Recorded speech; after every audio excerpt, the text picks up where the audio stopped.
Okay, welcome to our first team training.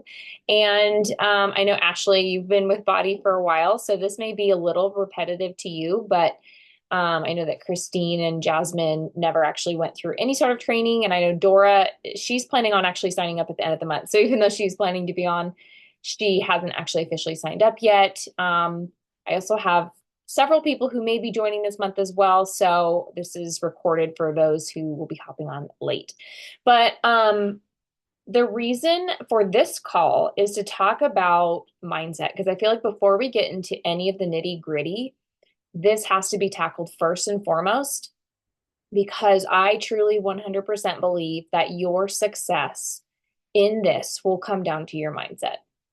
And your mindset, it really does control whether you take action and whether you don't take action.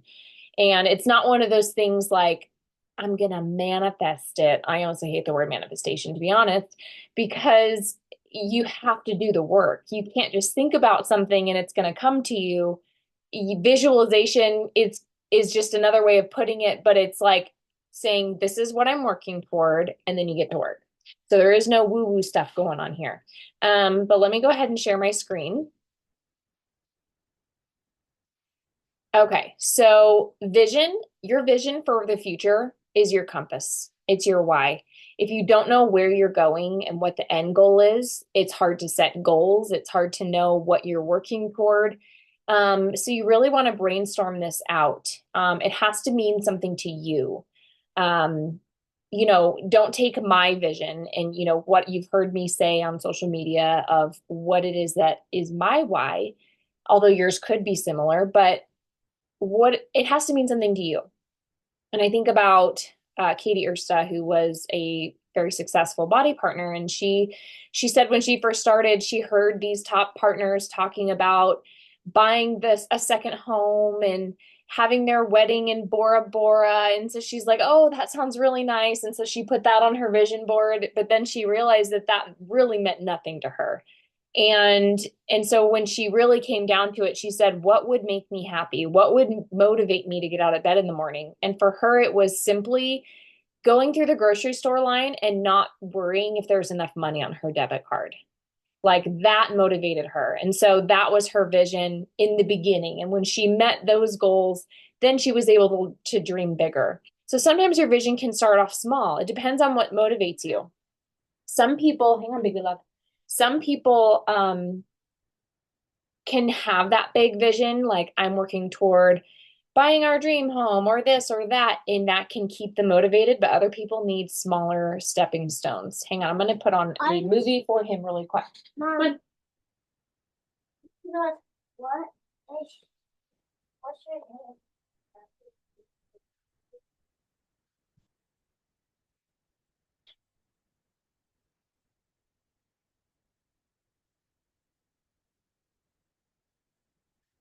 Oh, he really liked that someone's name on this call is Jasmine because he thought of Aladdin.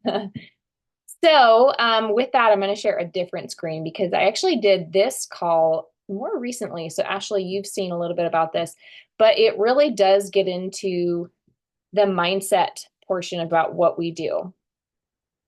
So, um, this is how you're going to be able to create your Cinderella story. And let me make this bigger. I don't know why it seems, there we go. It's not zoomed in all the way. Oh, yeah. Does that work? I think that works. Um, oh, I think I'm zoomed in too much. Here we go. So there's two different ways of looking at the vision that you have for your life. And one of them is like a castle vision, and one of them is the right way, which is your prince vision. So castle vision, think about it this way. It's like Cinderella in the movie, and she's looking out the window and she's daydreaming of this castle that's far, far away. It's one of those things that, oh, that must be nice. But there is really no sense of urgency that she even thinks it's possible for her, that she could even see herself living there someday. It's just, oh, just daydreaming. And so there's no real sense of urgency or action because of that. And that's how a lot of people lose sense of what they want is they're like, oh, I want to make this was me in the beginning. I want to make six figures, but it was like, yeah, that must be nice, but it didn't motivate me to get out of bed. It didn't pain me to not just suddenly have six figures coming in. It was just must be nice. And so there was no sense of urgency. And so when life happened and I got pregnant with Zeke, I essentially like went into hobby mode and I went from building a business to it just working it here and there when it was convenient and I was distracted. And so I just didn't have any sort of sense of purpose of why I was doing anything. Now your Prince vision is when it's like, okay, this is what I want. This is what I'm working for. Every morning when my alarm goes off and I want to hit snooze, I jump out of bed anyway because I know that it actually pains me to not have that vision. It pains me to not have that. And for me, my Prince vision was Zeke. And I was taking him to work with me full time. He was 5 months old. He had just been diagnosed with breath holding spells where he cried so hard and he would lose consciousness. We had just gotten breastfeeding down, but it was still difficult. I had a lot of postpartum anxiety, and my boss came to me and said it was time to find childcare. And that was the day that I found my Prince vision. It was being home with Zeke so that when he would have a breath holding spell, he would wake up in my arms, not in the arms of a babysitter. And that was the day that I found my Prince. That was the day that it came so crystal clear that I was able to jump out of bed in the mornings, that I was willing to get uncomfortable, to be a little sleep deprived and to, not binge Netflix. That was uncomfortable for me, or to say no to that play date, because I knew that when it was during my business hours, I was willing to get uncomfortable in those situations because it was more uncomfortable for me to be working away from my baby. And that is what changed everything for me. So you may or may not have a crystal clear vision yet, but I want you to really ponder this because this is the difference between those who are successful and those who are not. So this is something that I want you to really ponder, pray about, like write it down and think about it. And if you have that idea of this is what I want you to create a vision board. It doesn't have to be fancy, it doesn't have to be pretty. It could just legit be a sticky note that you see. And you see it every day, whether it's in your bathroom mirror or if it's the background of your phone. So when your alarm goes off in the morning, you see the background of your phone and it says your why, says what you're working towards, so that when you have the desire to hit snooze and go back to bed, you see that first thing and you're like, nope, I know this is more important than it is to be a little cozy for a little longer. I will delay instant gratification for the life that I want to live. And it's a short-term sacrifice. I had like a quote up here for a really long time that said, I am willing to do what other people are not willing to do so I can have a life that other people wish they could have. And for 2 years, as I grinded those 4 a.m. mornings, trying to create more time in my day, that was what got me out of bed in the mornings. And I worked and I was tired, like averaging 6.5 hours of sleep at night and just really just trying to do everything. And it was hard. But after 2 years, it's been a dream ever since. I've been home for 3.5 years. I'm obsessed with my life every single day. I'm so grateful. I'm so grateful for that 2 years. It was such a short time frame that I was able to just really go hard and commit to now having a lifetime of true freedom. And it's all because of that Prince vision. That's where it started. Now this obviously, when I did this call, I did this for body partners. So some of the stuff may not be like, for instance, the business activity tracker, that's through body, but it's essentially the same concept. So the work. Okay. So once you know your vision, now it's time to get to work. And I know that, so next week we'll actually talk a little bit more detail about what is the work specifically. Like right now, you guys are kind of taking messy action. You're showing up in your stories, you're reaching out to friends and family and having kind of like those first conversations, getting your first signups. So right now it's kind of messy action and I want you to keep doing that. Just keep doing that. Keep having those conversations, keep posting messy action. And next week we'll talk about how to grow your following, how to send invites right now. Just do it. You don't have to be perfect. How to follow up, how to answer objections. And then the next week we'll talk about social media, things like that. But right now, I just want you to just understand that it will take work. And so you got to do the unsexy stuff. For a while, it might feel a little unsexy, but it is so worth it. And having those conversations and just really having joy in the journey too is so important. Falling in love with the journey and not the destination. You see Cinderella there, like she was like singing while the bubbles were going in the cartoon movie, and she was having joy even though she was just scrubbing floors. And so having joy in the journey instead of saying, I will be happy when I reach that goal, shift your mindset to, I'm going to fall in love with who I'm becoming in the process. And I remember those days of grinding, just practicing a lot of gratitude and getting excited for who I was becoming and how I was developing into this like leader. And I was just falling in love with who I was becoming in the process. Because if you say you're only going to be happy when you get there, then the journey's no fun. And actually, if you enjoy the journey, you're going to love it even more. You're going to get to that destination and it's going to be the most fulfilling thing, whether it's that day that you put in your notice to quit your job, or you're able to pay for your child's private school tuition in cash, even though you never even thought that you could afford to send them there. Think whatever your vision is, when you get to that day, you are going to have so much more joy in the journey. Give it your A effort long enough and the compound effect will take place. The very first book that I ever read when I was a new body partner was The Compound Effect. Well, I listened to it because nobody's got time to sit down and read anymore, right?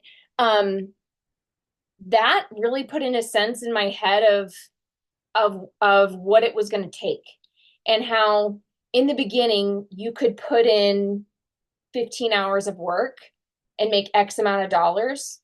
And if you did that long enough, month after month, year after year, you could still put in the same amount of work 5 years later and be making compound effect more. And that's what I've realized over the years and seeing it in real time in my own life. And, that's just the way it works. The more that you can give it your A effort, the more that you're going to see that take place. Think of it like this. In school, when you turn in a test, you get a grade, right? So A, B, C, D, F. I don't even know why. Why did they skip E? A, B, C, D, F. Anyway, so what happens when you get like an A, but maybe the rest of the year you were getting Fs? Well, the A doesn't really matter, right? Because your average grade was an F, so it didn't really make a difference. But what if your average grade was an A and then one day you had an F? That F wouldn't make a difference. That's the way this works too. The more you can get your average grade up, meaning the more consistent you are, the more you're showing up, and every day you get to the end of the day and you say, if I could grade myself today, what would my grade be? Did I actually get everything on my list done? The more A's you can give yourself, that's when it's like, oh, you take a week off, you don't even notice a dip in your paycheck. Like when I had Carter back in October of last year, I took like pretty much the entire month of October off and I didn't notice a dip in my income because I was on this high in like an airplane, and I was in what do you call it? What's the mode maintaining mode? What is the word I'm looking for? Somebody help me out. Anyway, you know what I'm talking about. When you just put it in. Oh, I thought I was going to have it. I can't think of what the word Autopilot? is. Autopilot. Yes. You can get to a point where your business can literally go in autopilot.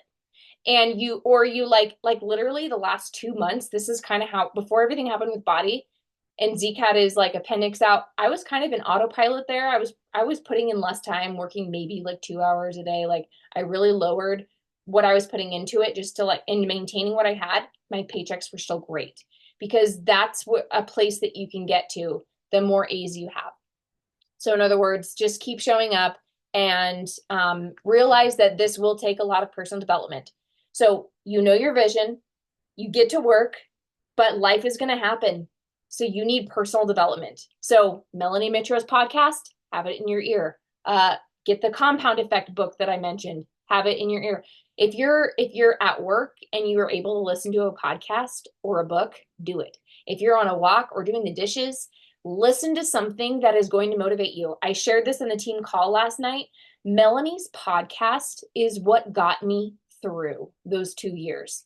I had nobody. I had no mentorship. Nobody telling me to get out of bed in the morning. Nobody encouraging me. It was me alone and Melanie in my ear. She had no idea I existed, but she's the person at that time that got me through that. And I would be on walks listening to her. I didn't, for those 2 years, I didn't know what songs were popular on the radio because anytime I could listen to something, it wasn't music, it was a podcast or it was a book. So my mindset was so strong. So I was always motivated. Like there was rarely a time that I didn't feel like working. Or if there was a time I didn't feel like working, I'm like, oh, I haven't listened to personal development in 3 days. That's why. So this is so important. And just keep in mind that first portion of my business where I essentially quit when I got pregnant with Zeke, I was not listening to personal development. So I had not a strong why, and I wasn't listening to personal development, which was a double whammy. And when you don't have a strong vision and you don't have and you're not listening to personal development, when life gets hard, you're going to quit. That's just the way it is. So your kid gets sick, or your mom gets hospitalized, or just your husband and you have a big fight. You know, whatever it might be, life is going to happen. But guess what? Like life happens to all of us, even the people who are successful, which brings me to taking ownership of your business. What ultimately got Cinderella her prince, it wasn't just the fact that she had a vision of him. It wasn't the work she was putting into it, but it was her taking ownership. She took ownership of that slipper. And your business is your Cinderella slipper. If the shoe fits, wear it. And what does taking ownership look like? Like I said, it's getting up with your alarm. It's saying no to that play date because it's during your business hours and asking if you could have a rain check for the weekend. It's front loading your business on the weekend, meaning getting up early on a Saturday and maybe putting in a couple hours of work because you know that during the week you don't have as much time to post. So maybe you plan your social media on the weekend. You know, it's just taking ownership of your business and your vision and your life. And everybody who is successful has taken ownership. And if you don't take ownership, it's like you're locked in the tower, like Cinderella was.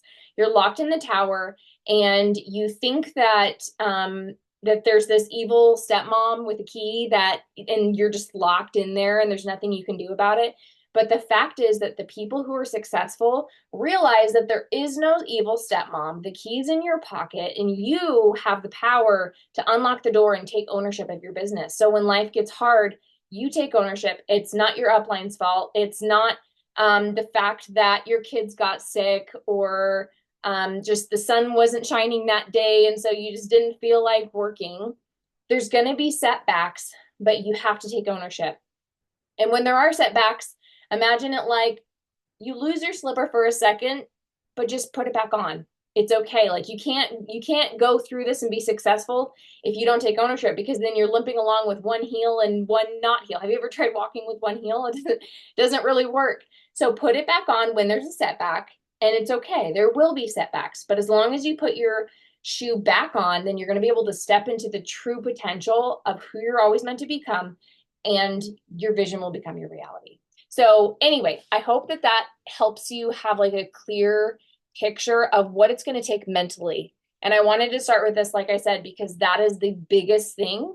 And it's the difference between whether or not what you want in your life is going to happen. So your guys' homework is to really just think about this, ponder it, like write it out. And maybe you're still not fully crystal clear. Sometimes you'll have, I guess this is my vision, I'm not sure, and that's okay. And then maybe 2 months go down the road and you're like, I know my vision, Lacey, this is it. Like you kind of realize it. But for now, I just want you to think of what that might be. put it on your vision board, even if it's as simple as a sticky note or the background of your phone, or if you want to make it pretty, somewhere where you're going to see it every single day. And then send a picture to our little message pod, and show us. Tell us what your why is, and show us your little vision board or whatever it is that you're going to see every single day. And let us know what your plan is for personal development. Are you going to listen to a book, The Compound Effect? Are you going to listen to Melanie's podcast? Just make it like a 10 or 20-minute like to-do list every single day. And your mindset is going to stay so strong for your vision so that you can get to work. So with that, I know that was like a lot, but does anyone have any questions or want to make any comments? Oh, I was going to read your guys' comments. Oh, I know. Yeah, Jasmine, I used to be really bad with pressing snooze too. I always thought I couldn't be a morning person, but it takes practice. The more you do it, the more you will get into a routine. And like now, if I ever sleep past 6 a.m., like I feel like I'm missing out. So I actually really love my mornings now.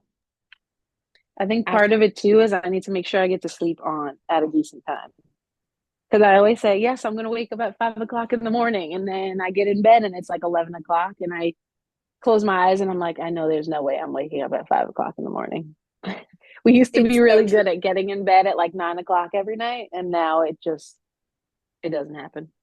Yeah, I know. It's just getting back into routine, um and even like if you're not tired at like 9:30, but you know you need to get up, like yeah, like stay up a Mhm. little bit, but then just say, okay, I'm gonna get up in the morning and I know I'm gonna be Right. tired. But that means that tomorrow night I'm gonna be really tired because I got up at 5, so then I'll be able to kind of shift my bedtime down a little. So it might be hard at first while you're Yeah. like Right. shifting your clock back, you know? Oh, by the way, the clocks go back Right. soon. That can help. Literally, like the clocks, hmm you're gonna When change do your they, clocks when back. they go back? I think it's next week. And this is the perfect time. If you're wanting to create a morning routine, I've always said this. Literally, the clocks are going to go back. So if you get up at 6, it'll actually be 5. So you're actually not getting up technically in your mind an hour earlier, but you are. And then you'll be able to kind of like go from there. Yeah, I think that's the important part is getting the, I just saw Christine's in the times too, right? So the procrastinating on the bedtime routines. If they get to bed late, then I get to bed late. So I'm like, we need to be on point. My kids go to sleep at 7:30 every night, or they're supposed to. So if they go to sleep at 7:30, then we get to bed at a decent, at a decent time. Right. Yeah, mine go to bed between 7 and 8, but I had Carter just take a really late nap. I just hear him crying, so it's perfect timing. So he's probably gonna have a later bedtime, like 8:30. But yeah, usually by 8:30 at the latest, both kids are down. But yeah. Anyway. Okay, well, I better go because I gotta get little brother out of bed. And so do your homework, post it in the group, and I will see you guys later.